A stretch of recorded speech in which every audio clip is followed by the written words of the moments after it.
here as well, which is nice. Yeah. That's the Would you actually explain what flag that one is for the people? That is the Eureka. Eureka, flag. yeah. The flag we flew at Eureka. Yeah. Written underneath the flag at Eureka was two. One said, when oppression becomes law, then resistance becomes duty. Yeah. The second one, which is priceless, all men died, but not all men live. That's a big That is quote. beautiful. That's a really good. Did you make that? No! Oh, I That thought you was made written it. below the flag at Eureka Stockade. I'll just put this one. Well, we just got sick of being told what to do by stinking bloody government officials and being taxed out of bloody existence by government officials. I mean, there is a lot of people talking about the government right now on my story. I posted it 5 minutes ago, Bob. There's a lot of questions. Someone, I love you, Narelle. It's a Biscuit City, Biscuit City. No, Stephen Collins. Bob, we've got a Yeah, I question. think there's some shortbread biscuits there. We've got some policy questions. We've got some other personal questions. Which one would you like to go to first? Whatever you think. I've got Bob. We are in Melbourne. Oh, wait. Bob, thoughts on Australia getting barely any royalties on our gas fields? Ask the question again, Matt, please. Thoughts on Australia getting barely any royalties on our gas fields? We get 690 million for the sale of our gas. Qatar, a little, Qatar. is that how you pronounce it? In the Middle East, they export the same amount of gas as we do, and they get 29,000 million. They get 29,000 million for their gas. We get 690 million for our gas. We gave it away. Who do we give it away to? Whoever wanted to buy it. We just sold it on the world market. There was no gas kept for Australians. Yeah. And the situation is that the fourth biggest industrial centre in Australia is Mount Isa Mines, or Mount Isa. Yeah. And both the fertiliser plant and the copper operations, which basically is Mount Isa. Yeah. There's a little silver lead zinc as well, but that's pretty small. They both announced their closure.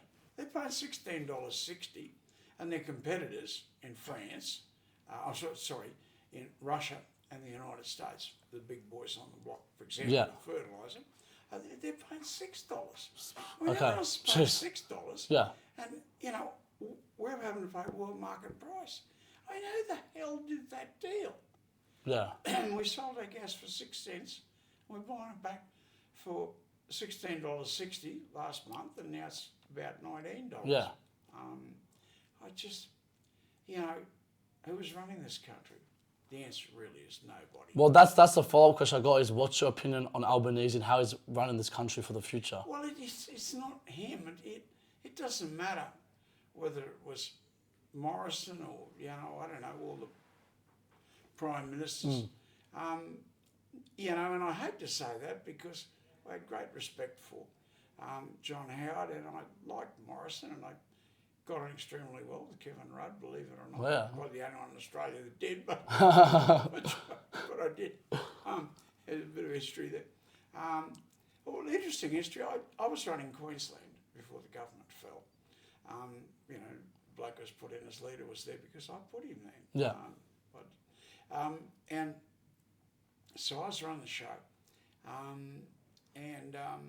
But when our government went down, Rudd was brought in by the ALP, and he was running the show.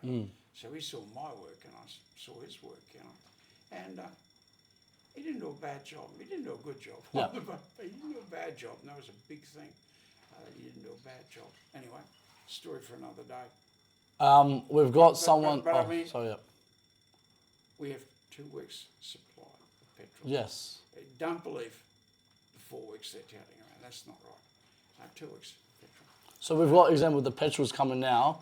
Someone's follow-up was saying, opinion on what's happening in the Middle East currently with the war and especially our petrol prices. Well, we are 32% of our petrol requirements we can fulfil out of our own oil reserves. We are 32% self-sufficient in oil, right?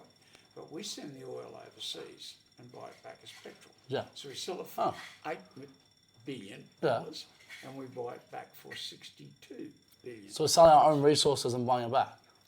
But also, we haven't got the resource. We've got no emergency supplies. And, I've got better things to do at the time than run down the leader of the opposition.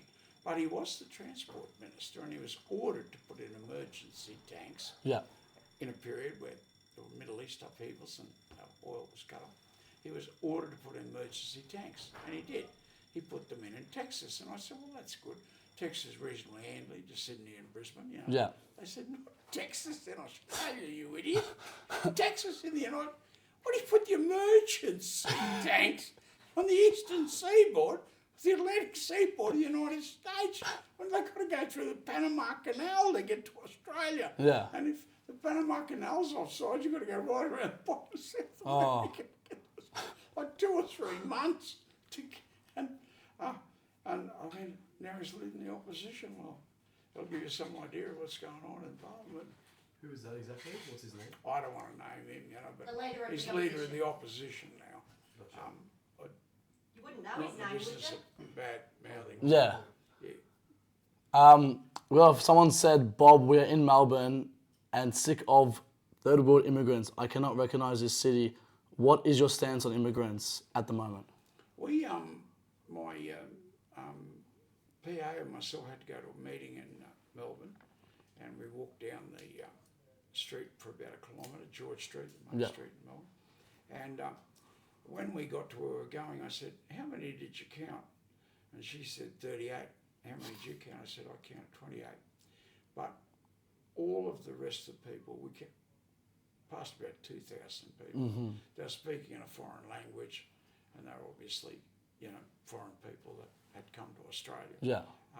But I found out 2 weeks ago, and I just quite staggered to find out that there's 450 people coming on a student visa each year. There's only 40,000 leaving. Yeah, So okay. there's over 400,000 coming in permanently on student visas. And there's 400,000 or 500,000 coming in on other visas. So, I mean, you've got 1 million people a year coming in. Within 10 or 12 years, we'll be a minority in our own country. And someone followed up saying, is that buying votes? Well, you've got to give Pauline Hanson a due. She's been on about migration the whole time. And, I didn't necessarily agree with her going back 10 years, but I most certainly, we're screaming from the rooftops now, no migration without assimilation. Do they come from countries with rule of law, democracy, Christianity, industrial awards?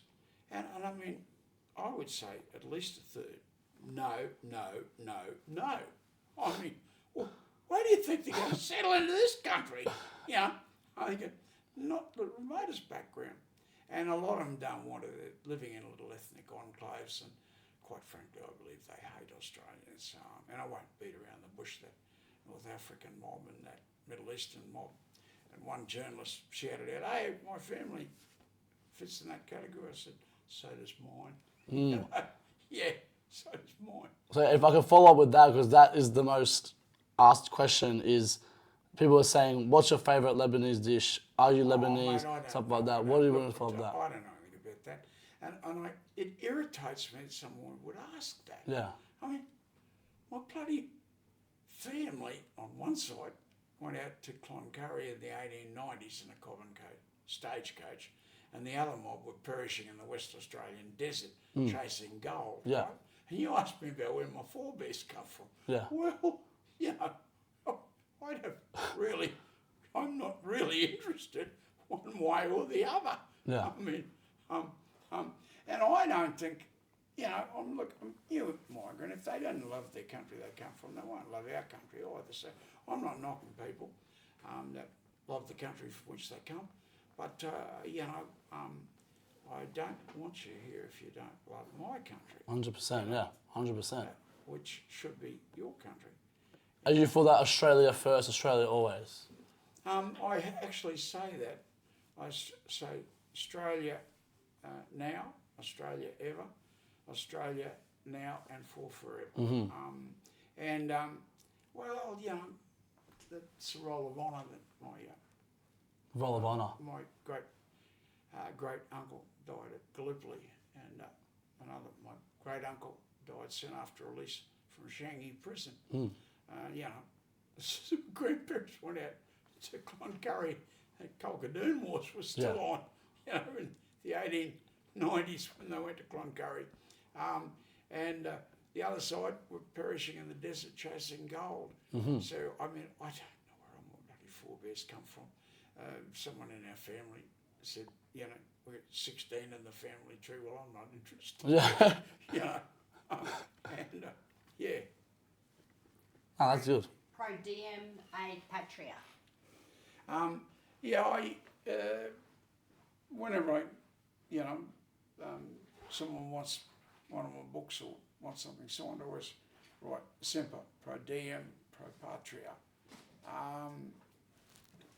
No one knows Semper.